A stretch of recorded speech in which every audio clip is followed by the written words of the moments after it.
Hi hello friends, வாங்க நம்ம இப்போ எங்கள் வீட்டில் இருக்கிற ஆரஞ்சு செடி நல்லா கிளச்சி வளர்ந்துருக்கு. அதை இப்போ நம்ம கட் பண்ணி விட போகிறோம். இந்த அளவுக்கு கிளைய விடக்கூடாது.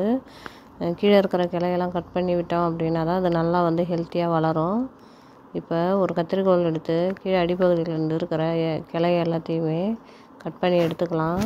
கொஞ்சம் கேப் போட்டு கண்ணில் அடிபடாமல் கொஞ்சம் கேப் போட்டு கட் பண்ணணும்.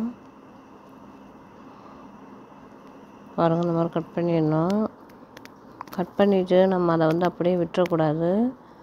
அதில் நம்ம இதை மஞ்சள் தூள் இல்லைன்னா அந்த மாட்டுடைய சாணம் இருக்குது இல்லையா, அதை லைட்டாக தடவி விட்டோம் அப்படின்னா செடிக்கு எந்த இன்ஃபெக்ஷனும் ஆகாது. பாருங்கள், என்னால் கட் பண்ணவே முடியல. கிளை கொஞ்சம் பெருசாகிடுச்சு. இந்த மாதிரி விடாமல் சின்னதாக இருக்கும் போதே நம்ம அதை கட் பண்ணி எடுத்துடணும். இப்போ அந்த கட் பண்ண பகுதியில் எல்லாத்துலேயுமே சாணியை தடவிக்கலாம், மாட்டோடைய சாணத்தை.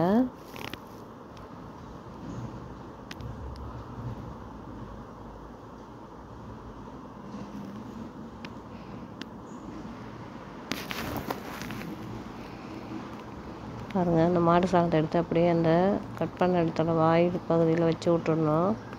அப்போ தான் இதுக்கு எந்த ஒரு இன்ஃபெக்ஷன் ஆகாமல் கன்று நல்லா ஹெல்த்தியாக வளரும்.